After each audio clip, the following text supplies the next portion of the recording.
On the afternoon of March 22nd, 1999, a woman ran down a dirt road in the New Mexico desert. She was barefoot, wearing almost nothing, and locked around her neck was an iron collar with a chain and a padlock still hanging from it. She was screaming for help. A woman in a nearby mobile home heard her, took her in, and called the police. And when officers finally pieced together what that terrified woman was running from, they uncovered one of the most disturbing cases in American criminal history. The woman's name was Cynthia Vigil, and the man she had just escaped was David Parker Ray, a man the press would come to call the Toy Box Killer. I want to be honest with you before we go any further. This is one of the darkest cases I've ever covered, and I'm not going to dwell on the worst of the details, because they don't need to be spelled out for you to understand the horror of it. What I want to focus on is the truth of what happened, the people who survived it, and the strange, infuriating way it all ended. So let's start with who David Parker Ray was, because on the surface, he was nobody you'd ever look at twice. Ray was born on November 6, 1939. By the late 1990s, he was in his late 50s, living near the town of Elephant Butte, New Mexico, a quiet place built around a lake and a state park. He worked as a mechanic and a maintenance man for the state park. To his neighbors, he was an ordinary, middle-aged working man. He had a daughter, he had a girlfriend, he blended in completely. And that ordinariness was exactly what made him so dangerous, because behind his unremarkable life, Ray had spent years and an enormous amount of money building something monstrous. Parked on his property was a cargo trailer. Ray had reportedly spent something in the neighborhood of $100,000 turning that trailer into a sound-proofed, purpose-built torture chamber. He filled it with restraints, with homemade and surgical equipment, with mirrors and devices, everything designed for one purpose: to imprison and torment human beings where no one could hear them. He called it his toy box. And there was one detail that, to me, captures how calculated this all was. Ray had made an audio recording, a pre-recorded message, that he would play to his victims when they woke up inside that trailer.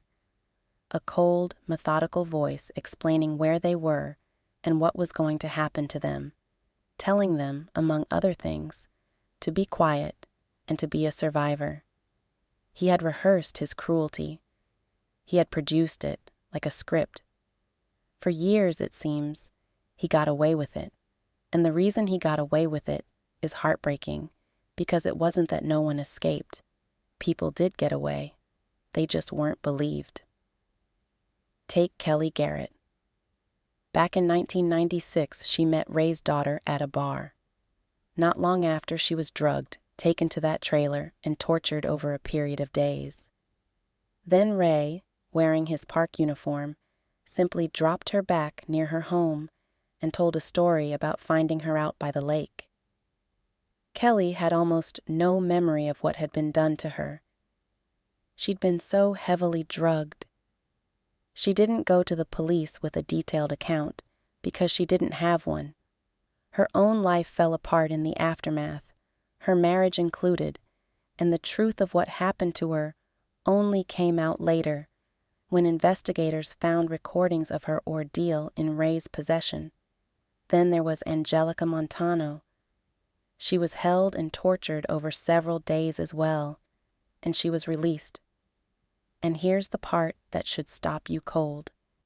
Angelica actually tried to report it. After she got away, an off-duty deputy reportedly picked her up as she was hitchhiking, and he just didn't believe her story. A complaint existed. It simply went nowhere in time.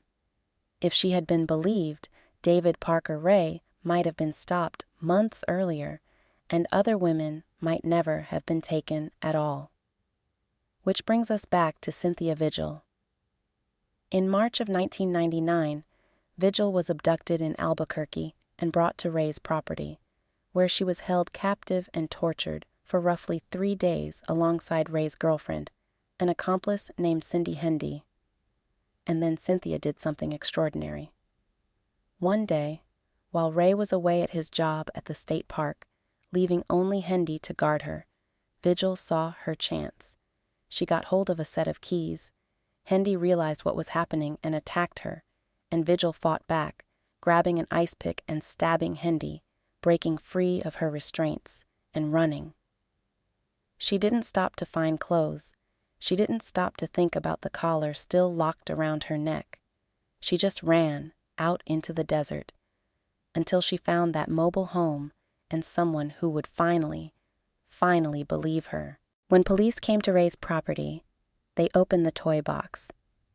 And everything Cynthia Vigil had told them, everything that, for years, no one had believed from the other women, was suddenly, undeniably real.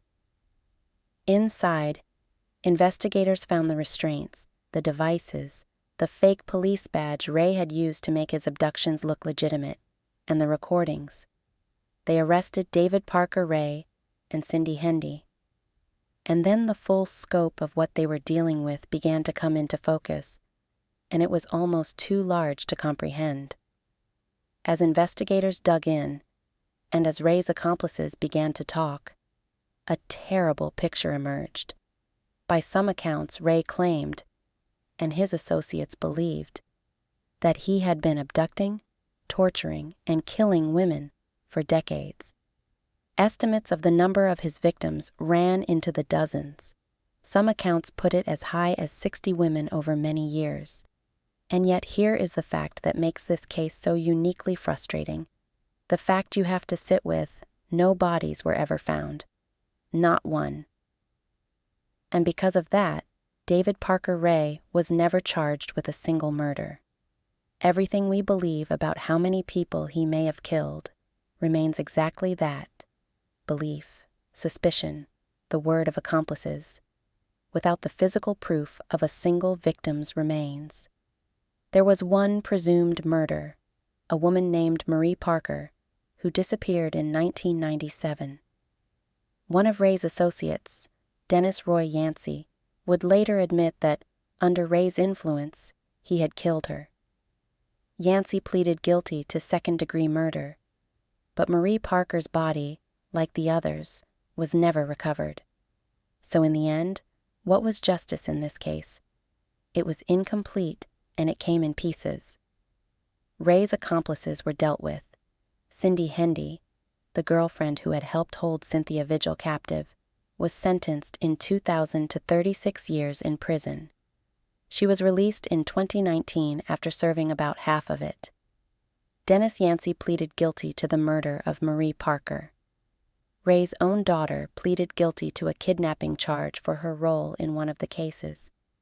As for David Parker Ray himself, in 2001 he was convicted in the case involving Cynthia Vigil, and he ultimately faced more than 220 years in prison for kidnapping and torture.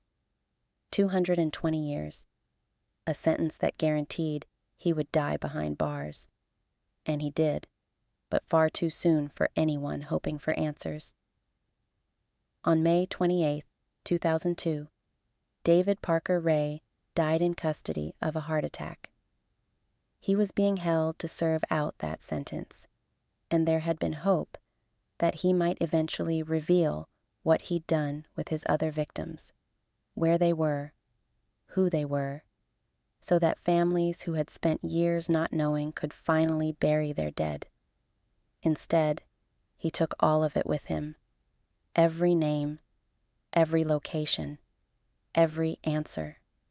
Whatever the true number of his victims was, those women remain, to this day, unaccounted for. Their families never got to lay them to rest because the only man who knew where they were chose silence, and then he was gone.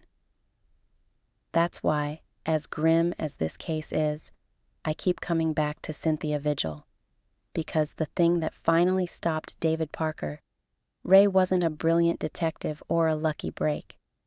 It was the courage of a woman who had been tortured for 3 days and still found it in herself to grab a set of keys, fight off her captor, and run barefoot into the desert with a chain around her neck rather than wait to die. She is the reason the toy box was finally opened. She is the reason Kelly Garrett and Angelica Montano were finally believed. And she is the reason that however many women Ray harmed before her, there were no more after. David Parker. Ray spent a fortune and decades of his life building a machine for cruelty, and he was convinced no one would ever stop him. One of the people he underestimated did. So if you remember anyone from this story, don't let it be him. Let it be the women who survived, and the ones who never got the chance to, whose names we still don't know, but who deserve to be remembered all the same. Thank you for sitting with me here in the quiet dark. If this story stayed with you, leave a like so it reaches more people, subscribe, and I'll see you for the next one.